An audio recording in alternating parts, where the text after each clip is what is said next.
ბროლს მოამსხვრევს თეთრახევა, ბროლს მოამსხვრევს ბროლიანსა, შხებს შეაბრკვევს ვარდკაჭაჭას, ლამაზ ცისფერთოლიანსა, წამოჩენთან უკაცრავად ვერ გაყვები ცოლიანსა,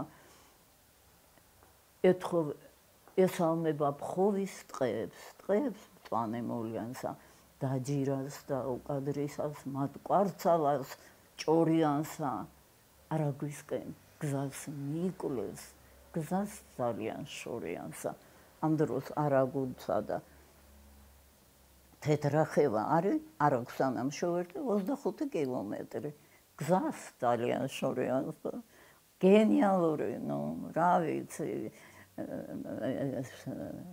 არაჩვეულებრივი, ჯერ მარტო მცენარეებზე რა ლექსები აქვს, როგორ უყვარს თავისი ფლორა ქართული, როგორ ეს სიყვარულება, რა ვიცი, ძალიან მიყვარდა ქალბატონი ანა, ძალიან კარგი პოეტი იყო, ძალიან და ბევრი ლექსი ვიცი და ძალიან მიყვარს.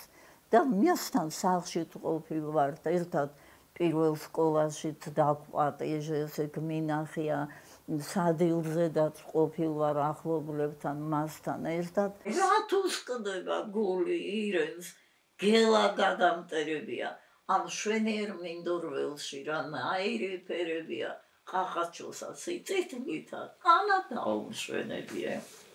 რა თქმა უნდა გენიოსი. ამ დროს სულ არ თვლიდა თავის თავს გენიოსს.